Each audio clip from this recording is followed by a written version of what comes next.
मानव जाति के इतिहास का एक ऐसा युद्ध जो इससे पहले ना कभी हुआ और ना इसके बाद कभी होने की संभावना थी। यह अकेला ऐसा युद्ध था जिसमें लगभग 1.5 करोड़ से ज्यादा लोगों की मौत हुई। ब्रिटिश एम्पायर की कॉलोनियों के साथ साथ अमेरिका, सोवियत संघ जैसे और भी देश इस युद्ध में शामिल रहे। ये युद्ध एशिया और यूरोप की धरती पर लड़ा जा रहा था, इसलिए बर्बादी का सबसे ज्यादा असर भी वहीं हो रहा था।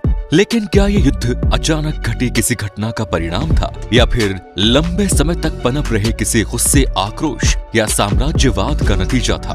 आखिर क्यों इस युद्ध के खत्म होने के केवल 2 दशकों बाद दूसरा विश्व युद्ध हुआ?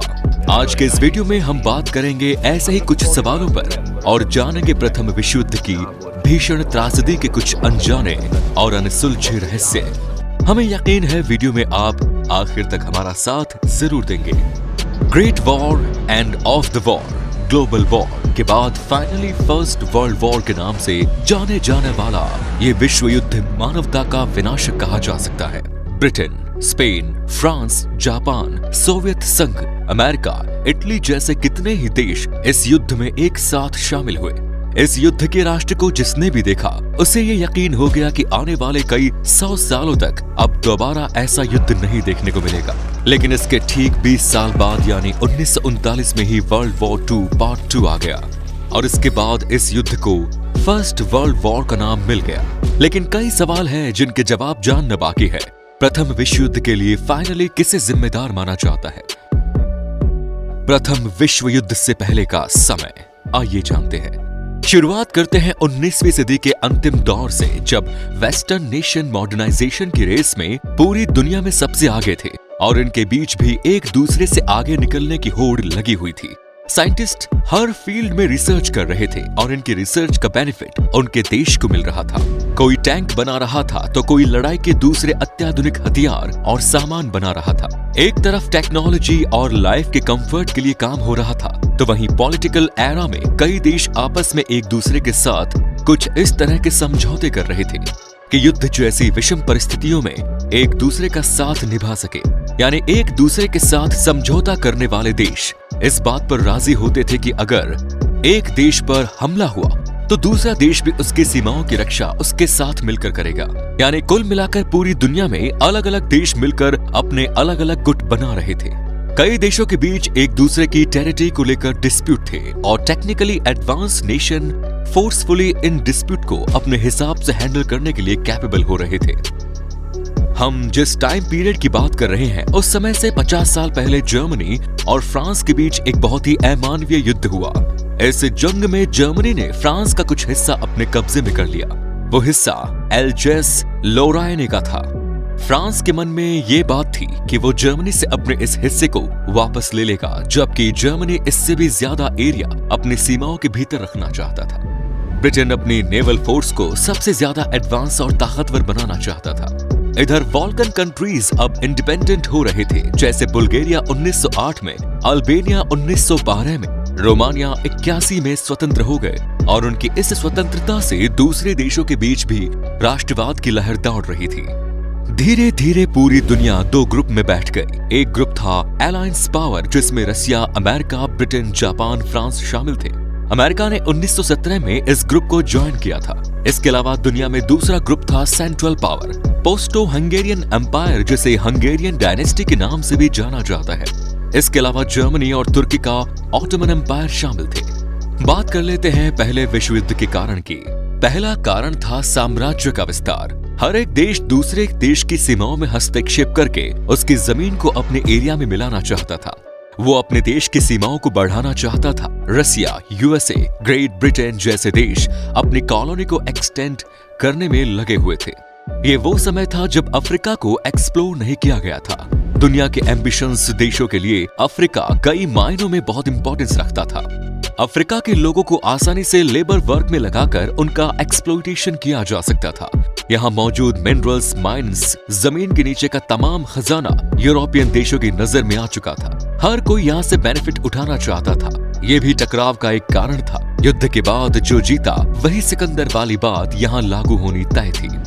दूसरा कारण था अलायंस सिस्टम। 19वीं सदी के आखिरी समय में सन 1882 में अलग अलग देश एक दूसरे के साथ अलायंस कर रहे थे। इनमें से एक था ट्रिपल अलायंस, जिसके मेंबर थे जर्मनी, हंगरी और तुर्की। इसके बाद साल 1904 में एक डबल अलायंस सामने आया, जिसमें ब्रिटेन और फ्रांस थे।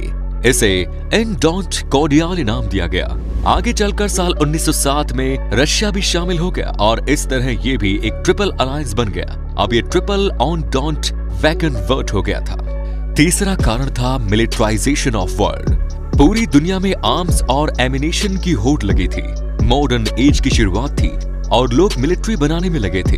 टैंक तो नेवी एयरफोर्स को डेवलप करने में लगे थे और इस मिलिटराइजेशन का सबसे बड़ा बेनिफिट जर्मनी, ब्रिटेन और यूएसए को मिल रहा था, क्योंकि यहाँ पर मिलिट्री इक्विपमेंट्स बनाने वाली बड़ी बड़ी कंपनियां थी। चौथा कारण नेशनलिज्म था। छोटे छोटे देशों में आजादी का परचम लहरा रहा था। इन दिनों ग्लोरी ऑफ वॉर जैसा सेंटिमेंट काम कर रहा था। वॉर को इस तरीके से ग्लोरीफाई किया जा रहा था जैसे कि वो कोई बहुत अच्छी चीज हो। बाल्कान कंट्रीज में तो नेशनलिज्म पहले से ही काफी जोर पकड़ चुका था। इन चारों के अलावा इस युद्ध के कई दूसरे और तात्कालिक कारण भी थे। इनमें से एक था रशिया और तुर्की के ऑटोमन साम्राज्य के बीच स्ट्रेट ऑफ डॉर्डन लीज पर अपना कंट्रोल हासिल कर उसे बनाए रखना। ये बेसिकली ऐसा गेटवे है जो भूमध्य सागर और काले सागर को आपस में जोड़ता है। स्ट्रेटेजिकली इस रीजन का बहुत ज्यादा महत्व है।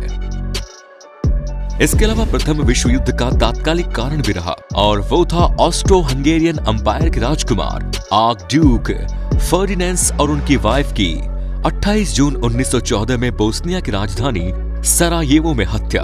यह हत्या उस समय हुई जब ये दोनों पति पत्नी बोस्निया और हर्जेगोविना की यात्रा कर रहे थे। इस घटना के पीछे उस समय के ब्लैक हैंड ग्रुप के मेंबर ग्रेबिलो प्रिंसेप का हाथ माना जा रहा था। ऑस्ट्रो हंगेरियन एम्पायर को लग रहा था इस घटना के पीछे सर्बिया का हाथ है, क्योंकि ब्लैक हैंड ग्रुप सर्बिया में ही था।